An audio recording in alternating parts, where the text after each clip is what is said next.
My life was perfectly fine before Elias Martinez walked into it. I know that sounds like the beginning of every romance story ever told, but hear me out, it really was fine. I was 27 working as a barista at Moonlight Coffee, a cozy independent cafe in Brooklyn. I had a rent-controlled apartment, practically a miracle in this city, a solid group of friends, and a routine that worked for me. My name is Noah Harper. I'm gay, out since college, moderately successful at adult life, and generally content. I'd had relationships before, a couple that lasted a few months, one that almost made it to a year, but nothing that really stuck. Nothing that felt like the world-stopping, earth-shattering love you see in movies. I'd mostly accepted that maybe I wasn't the type for that kind of love. Maybe I was destined for pleasant, comfortable relationships that eventually fizzled out. And that was okay. Not everyone gets the fairy tale, right? Then it was a Thursday in October, around 3 p.m., the post-lunch lull when the cafe was quiet enough for me to actually breathe. I was wiping down the espresso machine, half listening to the indie playlist we had on rotation, when the door chimed. I looked up with my standard customer service smile already in place. And my whole world shifted. The man who walked in was, I don't even know how to describe him without sounding like I'm writing bad poetry. He was tall, maybe 62, with dark hair that curled slightly at the ends, olive skin that suggested Mediterranean or Latin heritage, and these eyes. God, his eyes. They were this deep brown that looked almost golden in the afternoon light streaming through our windows. But it wasn't just that he was objectively attractive. It was something else. The way he moved, the way he looked around the cafe with this gentle curiosity, the slight smile playing at his lips like he was appreciating something the rest of us couldn't see. He approached the counter, and I realized I was starring. "Hi," he said, and his voice was warm and slightly accented. "I'll have a cortado, please, extra shot." Sure, I managed, typing it into the register with fingers that suddenly didn't want to work properly. Name for the order: Elias. Great, that'll be $4.75. He handed me a 5, told me to keep the change, and moved to the side while I made his drink. I was acutely aware of him watching me work, which normally wouldn't bother me but suddenly made me feel like I'd forgotten how to make coffee. Get it together, Noah, I told myself. He's just a customer, a very attractive customer who you'll probably never see again. I finished the cortado, trying to make it perfect, good foam, the right ratio, and called his name. Elias. He came back to the counter, and when our hands touched as I passed him the cup, I swear I felt it like an electric shock. Thanks, he said, taking a sip, his eyes widened slightly. Wow, this is really good. Thanks, we source our beans from a co-op in Colombia. I can tell this is probably the best cortado I've had in New York. He smiled at me and I forgot how to breathe. I just moved to the neighborhood, looks like I found my new coffee spot. We're here every day, I said, then immediately felt stupid. Obviously we were here every day, we were a business. But Elias just smiled wider. Good to know, I'll see you around then. And then he was gone, taking his perfect cortado and devastating smile with him. My coworker Diana appeared at my elbow the moment the door closed. Okay, what was that? She demanded. What was what? Don't play dumb, you practically vibrated when he walked in, and he was definitely checking you out. He was not. Noah, I have eyes. That man looked at you like you hung the moon and also invented coffee, and you looked at him like he was oxygen and you'd been drowning. That's dramatic. But am I wronged? I couldn't answer because no, she wasn't wrong. Something had happened in those few minutes, something I couldn't explain and wasn't sure I wanted to examine too closely. He said he just moved to the neighborhood, I said instead, so maybe he'll come back.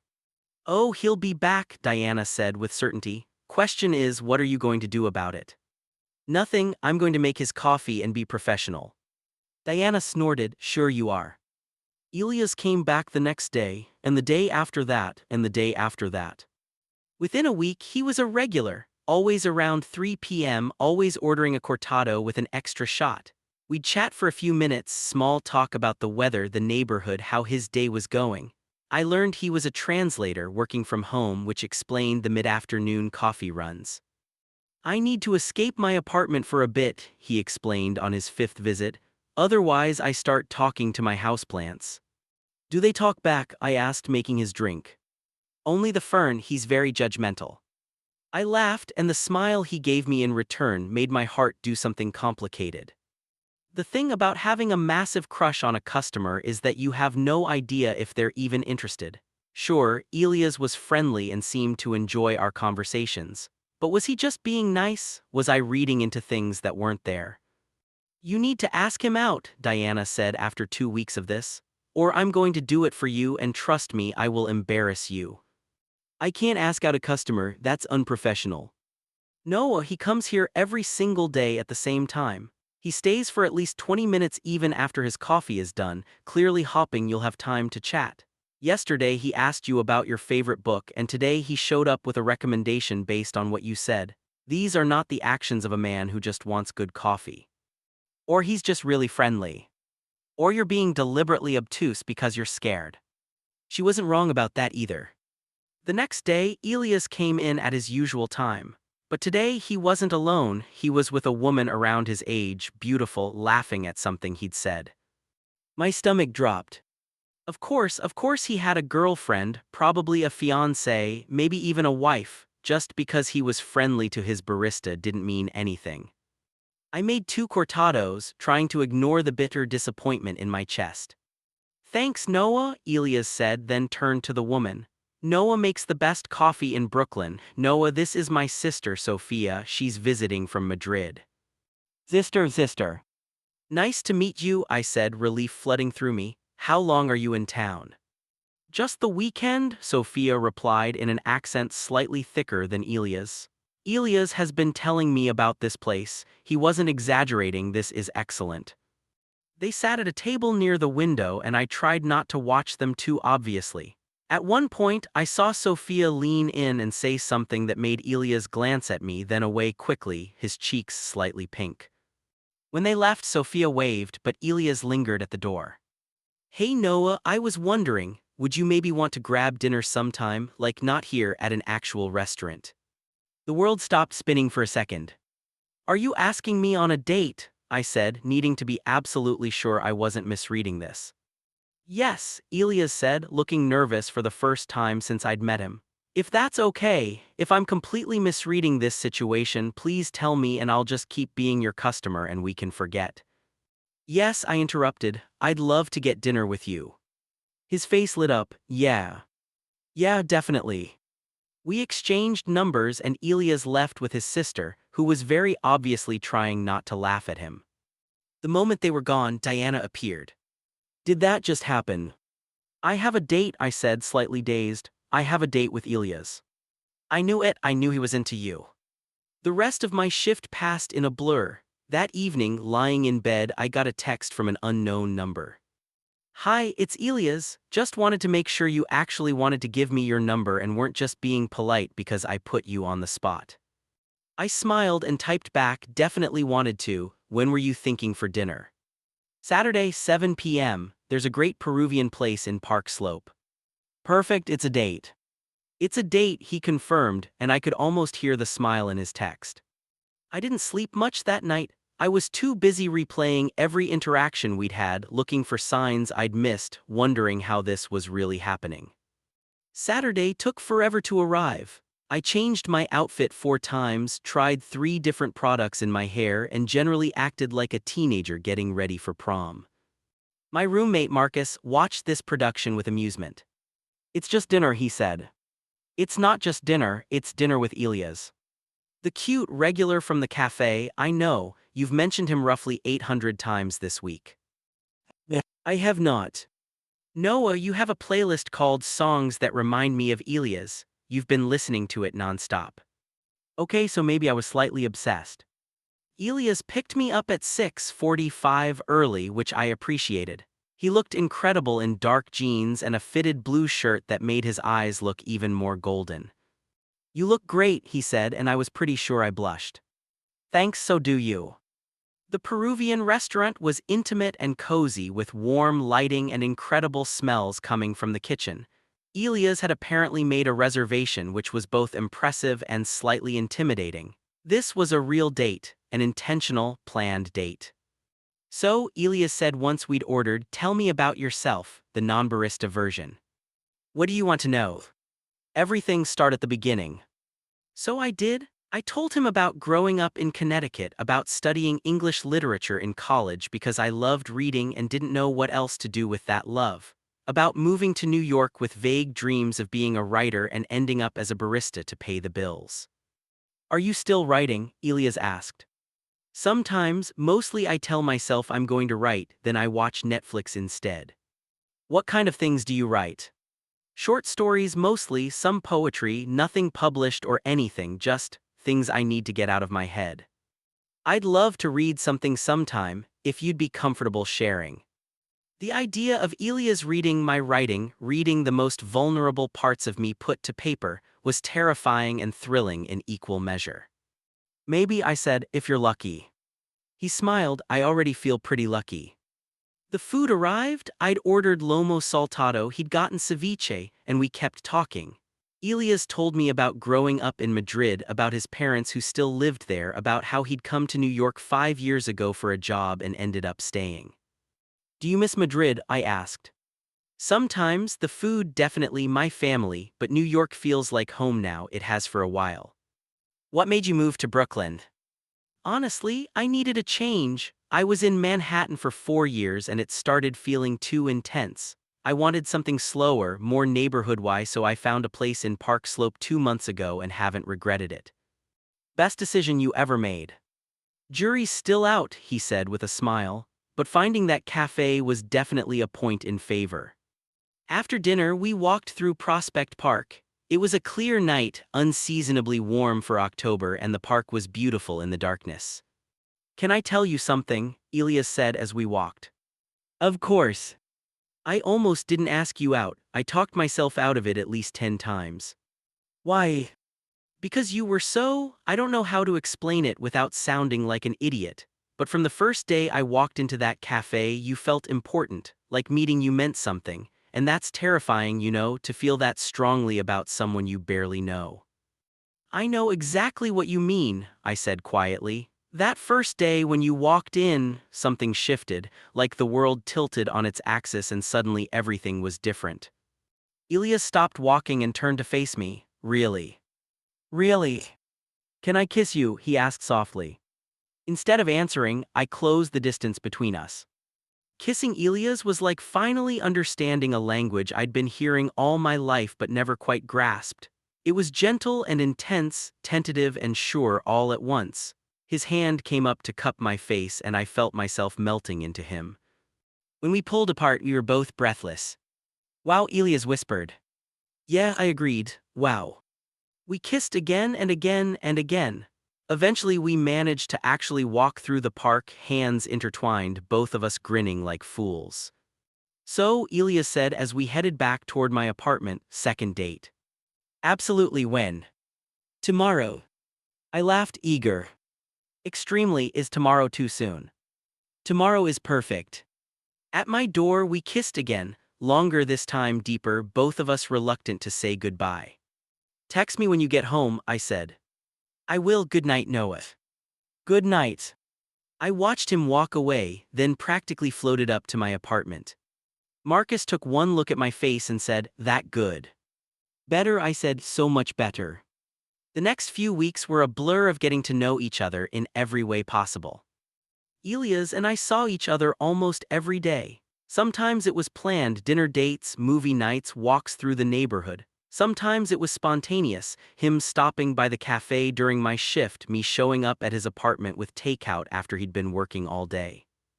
I learned that Elias was fluent in 5 languages: Spanish, English, French, Portuguese, and Catalan, that he was obsessed with true crime podcasts, that he couldn't cook to save his life but made incredible coffee. I learned that he was close with his family, called his mother every Sunday, and sent his sister memes in Spanish that she claimed were terrible but that always made her laugh. Elias learned that I was a terrible morning person, that I had opinions about the Oxford comma that bordered on aggressive, that I wrote best at 2 a.m. when the world was quiet. He learned about my complicated relationship with my parents, supportive of me being gay, less supportive of my career choices, about my college ex who cheated on me and left me with trust issues, about my dreams of someday writing something that mattered. You already write things that matter, Elias said one night as we lay on his couch, my head on his chest. Everything you create matters because it's yours. That's very poetic for someone who claims they're not romantic. I'm not romantic with other people. With you, apparently I'm insufferable. I like insufferable you. Good because I don't think I can stop. About a month into dating, Elias asked me to be his boyfriend.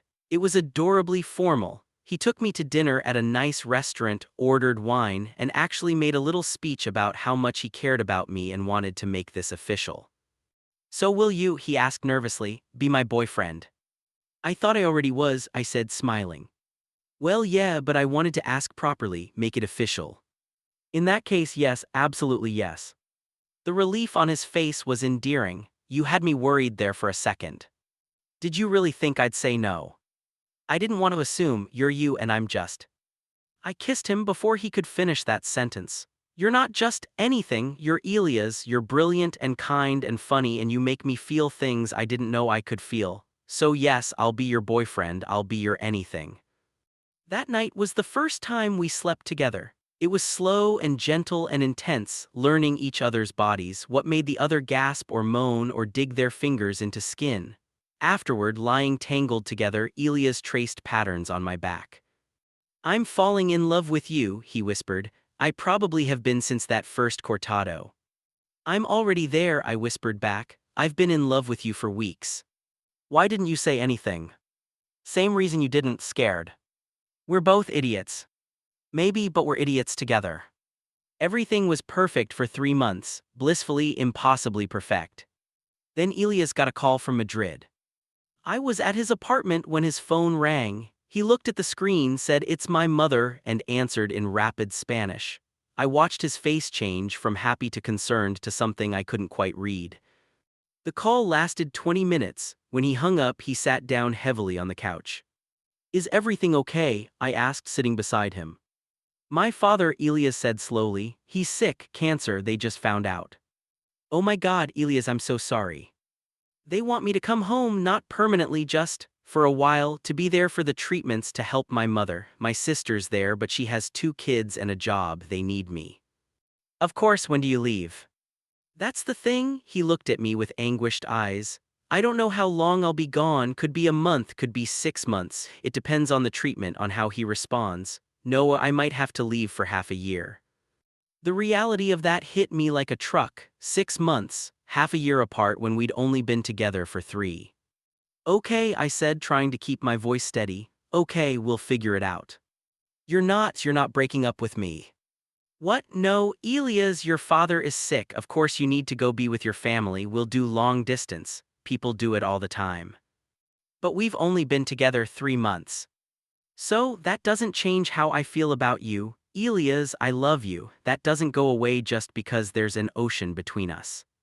He pulled me into a tight hug. I love you too so much, I don't want to lose you. You won't, we'll make it work. But as I said it, I wasn't entirely sure I believed it. Elias left for Madrid a week later. I went with him to the airport, both of us trying not to cry. I'll call you as soon as I land, he said, holding both my hands. I'll be waiting, and Elias, take care of yourself too, okay, not just your father, you. I will, I promise. He kissed me one more time. I love you, Noah. I love you too so much. Watching him go through security was one of the hardest things I'd ever done. The first month was okay. We FaceTimed every day, morning for me, afternoon for him. We texted constantly. Elias sent me photos of Madrid, of his family, of the hospital where his father was receiving treatment. I sent him updates about the cafe, about our friends, about the book I was trying to write. How's your father doing? I asked during one call. The treatment is rough, Elias admitted. He looked tired, worn down in a way I'd never seen before. But the doctors are optimistic, they think they caught it early enough. And how are you? I'm managing, it's hard watching him go through this, and I miss you, God Noah, I miss you so much. I miss you too, every single day. But by month 2, cracks started showing. Time zones made spontaneous conversations difficult. Elias was exhausted from helping care for his father and dealing with his own stress. I was lonely, struggling to stay connected to someone who felt increasingly far away. We had our first real fight during a FaceTime call when Elias mentioned he might need to stay longer than initially planned. How much longer? I asked, trying to keep the frustration out of my voice. I don't know, another 2 months, maybe 3. That's 5 months total, Elias. I know, trust me, I know, but Noah, my father. I understand that your father is sick, I do, but I'm struggling here. I feel like I'm in a relationship with my phone. What do you want me to do? Abandon my family? That's not what I'm saying. It sounds like that's exactly what you're saying. We both said things we didn't mean. The call ended with neither of us happy, and afterward I sat in my apartment feeling hollow. Marcus found me like that. You okay? He asked. I don't know, I love him so much, but this is so hard. And I feel like a terrible person for even thinking that because his father has cancer and I'm complaining about being lonely. Your feelings are valid, Marcus said gently. It's okay to struggle with this. Is it though? Shouldn't love be enough? Love is important, but love doesn't make logistics disappear, and long distance is really fucking hard. 3 months in, Elias told me his father's treatment wasn't working as well as they'd hoped. They were trying a different approach, which meant more time, more hospital visits, more uncertainty. I can't leave them right now, Elias said during our call. His voice was flat, exhausted. Noah, I'm sorry, I know this isn't what we signed up for. How long? I asked. I don't know, honestly, I don't know if I'm coming back at all. The words hung between us. What do you mean?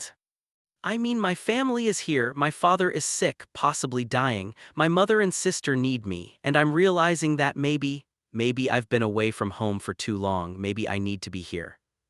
So what are you saying? You're staying in Madrid?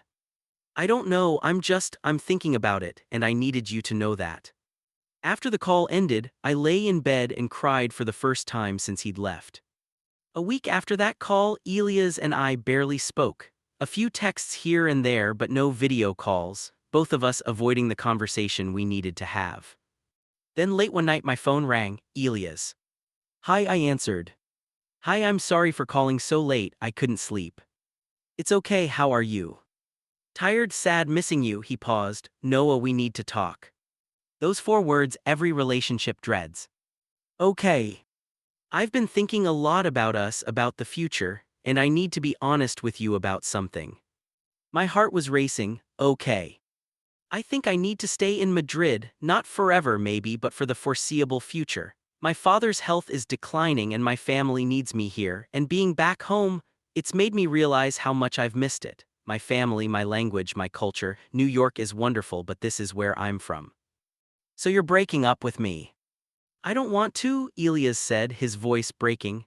Noah, I love you so much, but I can't ask you to wait indefinitely for me to figure out my life. That's not fair to you.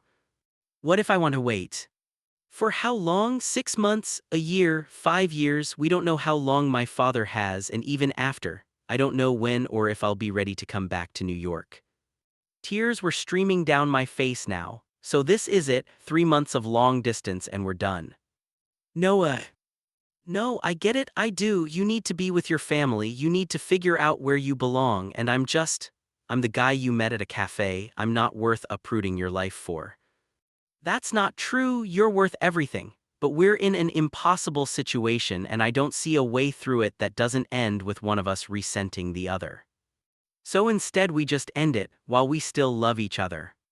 Sometimes love isn't enough, Elias said softly. Sometimes timing matters too, and our timing is terrible. We talked for another hour, both of us crying, both trying to find a way to make this work and failing. In the end, we agreed to take a break. Not a breakup exactly, but space to figure out our lives without the pressure of maintaining a relationship across an ocean. Maybe when things settle, Elias said, when my father is better or, after, maybe we can try again. Maybe, I echoed, not believing it. I love you, Noah, I need you to know that. This doesn't change how I feel about you. I love you too, that's why this hurts so much. After we hung up, I turned off my phone and cried until I fell asleep. The next few months were hell. I threw myself into work, picking up extra shifts at the cafe. I started actually writing regularly, pouring all my pain and confusion into stories that probably weren't very good but at least got the emotions out. The cafe felt different without Elias. Every day around 3 p.m. I'd look at the door half expecting him to walk in. he never did. You need to let yourself grieve, Diana told me one day during a slow shift. I am grieving. No, you're pretending you're fine and working yourself to death. That's not the same thing. She was right, of course. I talked to Marcus, to my friends, even to my mother during one particularly vulnerable phone call. Everyone said the same thing: give it time, you'll heal, it gets easier. But 4 months after Elias and I stopped talking, it didn't feel easier, it just felt empty. Then one day, Diana came rushing over to me during my shift.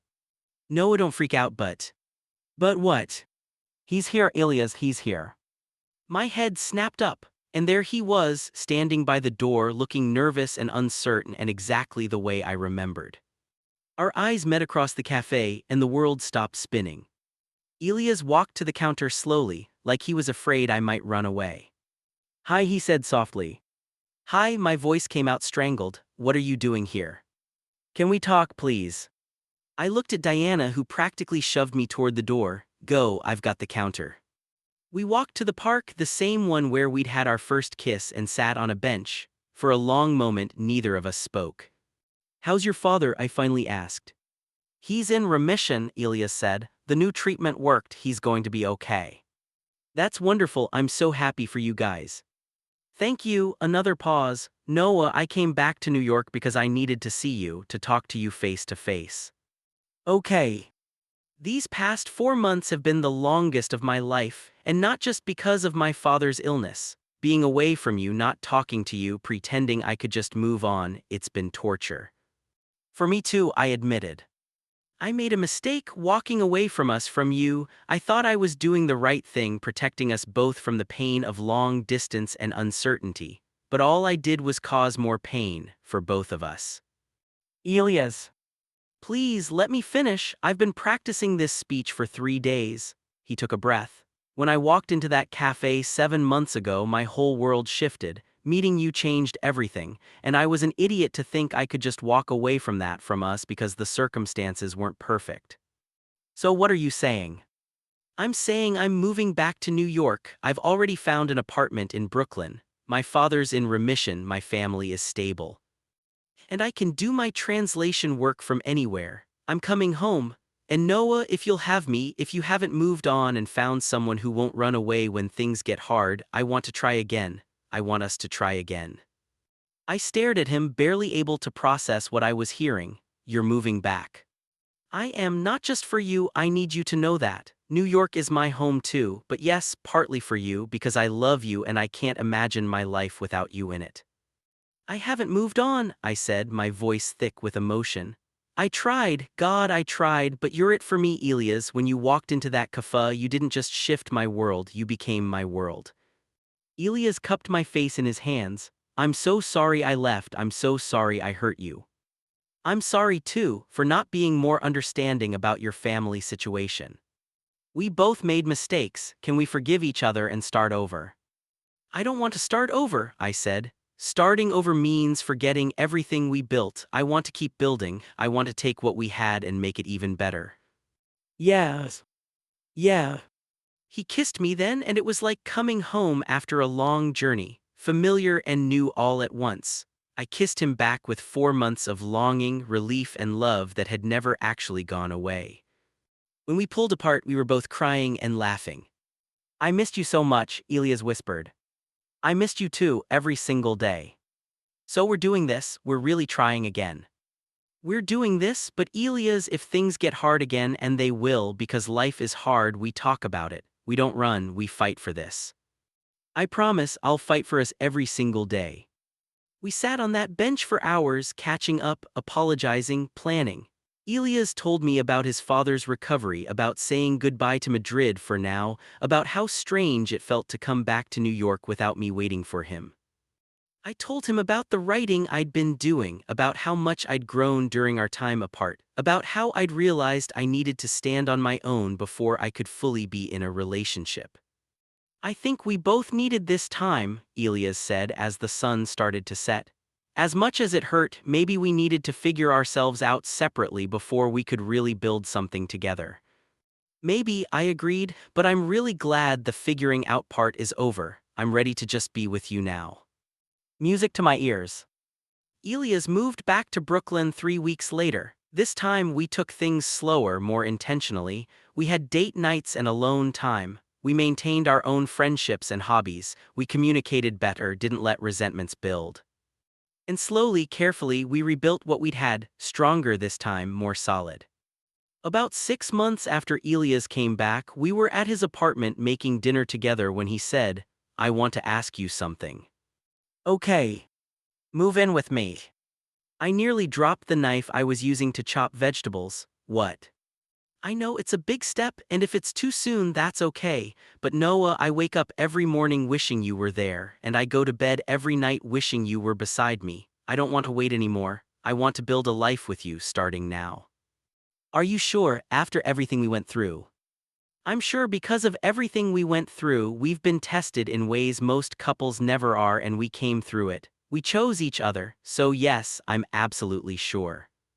I set down the knife and turned to face him fully. "Okay. Okay. Yes, I'll move in with you, I want this too." The smile on Elia's face could have powered the entire city. Moving in together was an adjustment, learning each other's domestic habits, negotiating space and routines, figuring out whose furniture to keep and whose to donate. But it was also wonderful, waking up next to him every morning, coming home to him every evening, building a home together. 1 year after Elias first walked into the cafe, we were having a quiet dinner at home when he suddenly stood up and got down on one knee. "Noah Harper, you are the love of my life. You are my best friend, my partner, my home. When I walked into that cafe a year ago, my whole world shifted, and it's been shifting toward you ever since. Will you marry me?" He opened a small box, revealing a simple silver band. I was crying before I could even process what was happening. "Yes, yes, absolutely yes." Elias slid the ring onto my finger, then stood and pulled me into a kiss. We were both laughing and crying, holding each other like we'd never let go. "I love you so much," Elias said. "I love you too, forever." We got married 8 months later in a small ceremony at Prospect Park, the same park where we'd had our first kiss, where we'd reconciled, where so many important moments of our relationship had happened. My parents came, looking proud despite their earlier reservations about my career choices. Muckas was my best man, giving a speech that made everyone laugh and cry. Diana from the cafe caught the bouquet and declared she was going to find her own Elias. Elias' family flew in from Madrid, his father, cancer-free and emotional, his mother who hugged me tight and told me in Spanish that I'd made her son the happiest she'd ever seen him, and Sophia who couldn't stop crying happy tears. "I knew it that first weekend I met you," Sophia told me during the reception. "I saw how my brother looked at you and I thought, oh, he's done for." "He walked into the cafe and I was done for," I replied. "Then I guess you were both right where you needed to be." During our first dance, Elias whispered in my ear, "Do you remember what you said that first date, that the world tilted on its axis when I walked in?" I remembered. It tilted for me too. Everything before you was just preparation for finding you. That's very smooth for someone who claims he's not romantic. I told you with you I'm insufferable. Good, stay that way forever. That's the plan. 5 years later.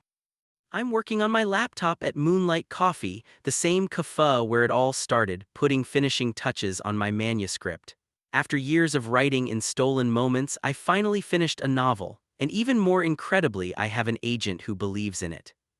The cafe hasn't changed much. Diana still works here, though she's the manager now. There are new baristas behind the counter, young kids who don't know the history of this place, don't know that 5 years ago a man walked in and changed my entire life.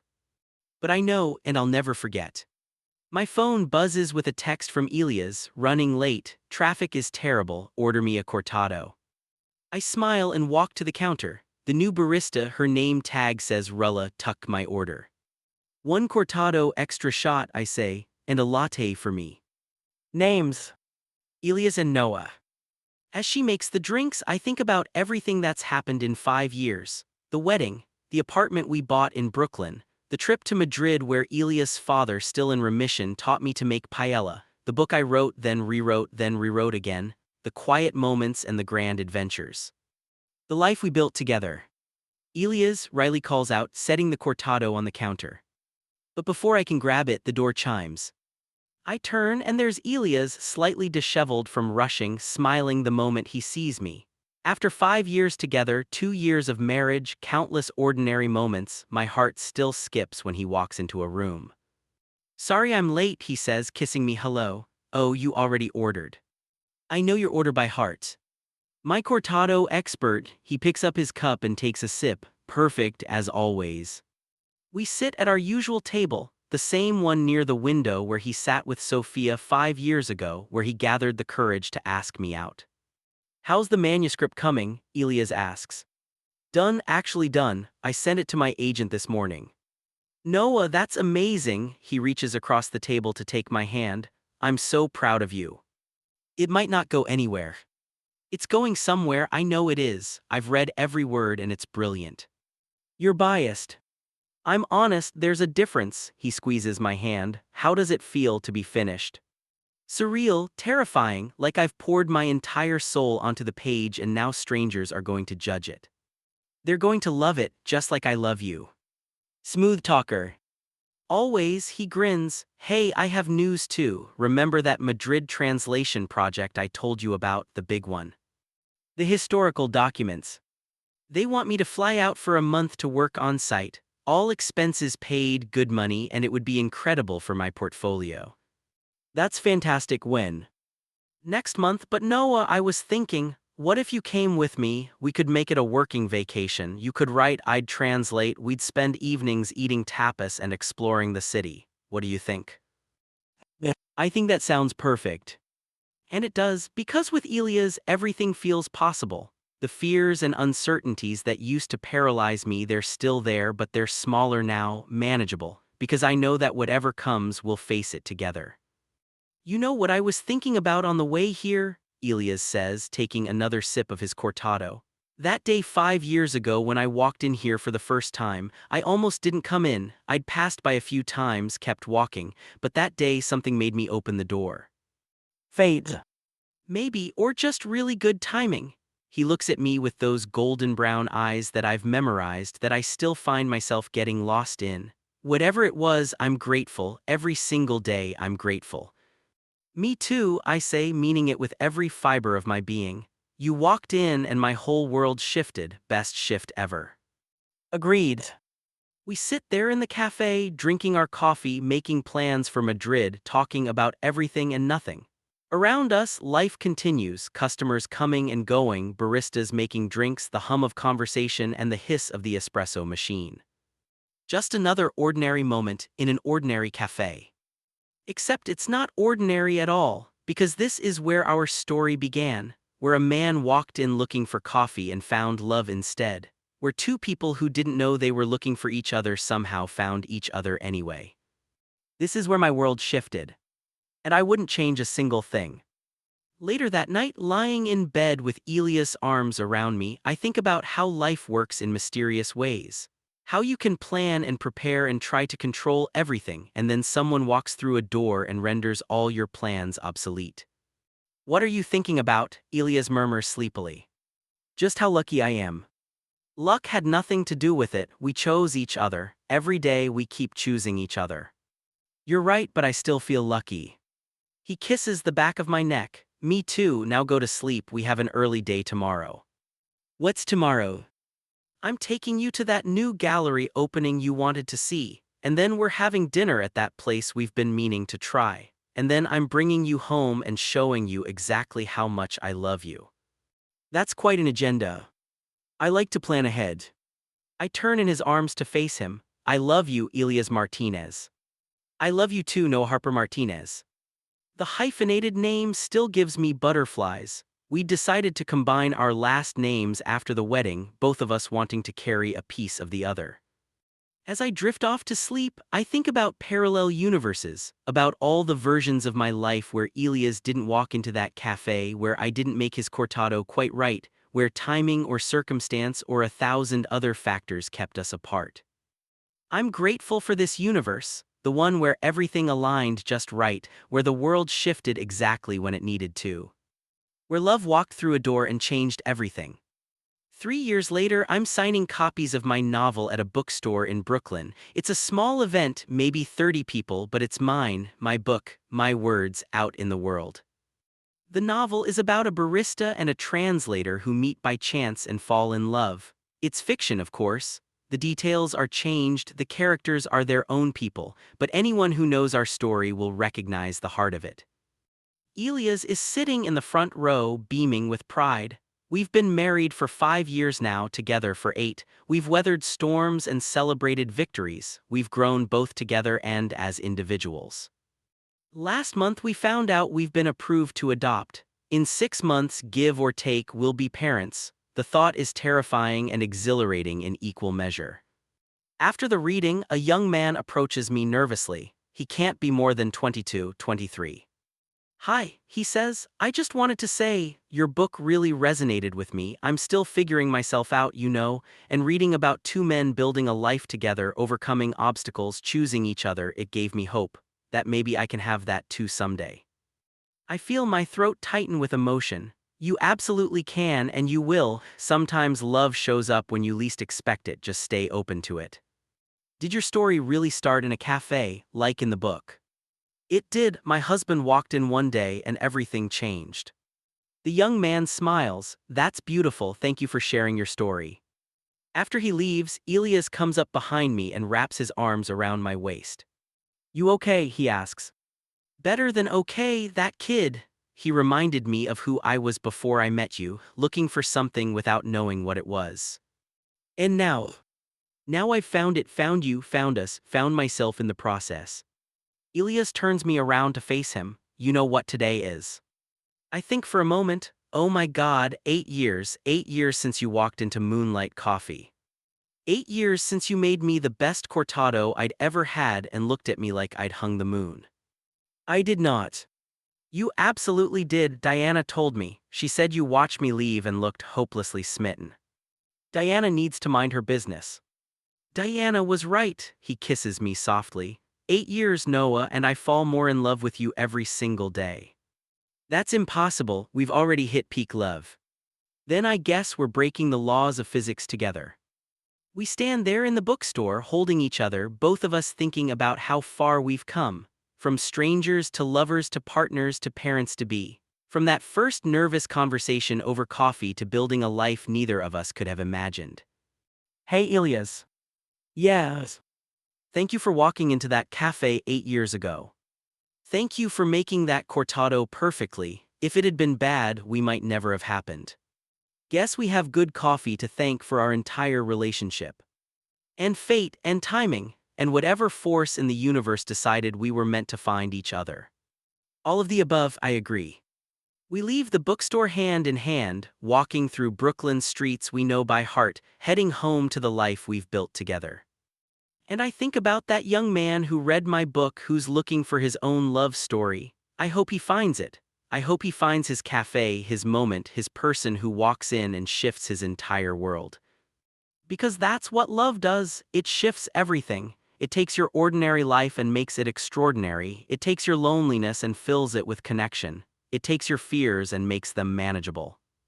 Love walks through a door and changes everything. It did for me. And it can for anyone brave enough to stay open to the possibility. 8 years ago, Elias walked into a cafe looking for coffee. He found me instead. And we both found home. For everyone who's still looking for their person, for those who have found them and are building something beautiful, for anyone who believes in the transformative power of love, this story is for you. Sometimes the world shifts when you least expect it. Sometimes love walks through a door disguised as an ordinary moment. Sometimes the person who changes everything is just a customer ordering coffee. Stay open, stay hopeful, your moment is coming. And when it does, your whole world will shift too. Red.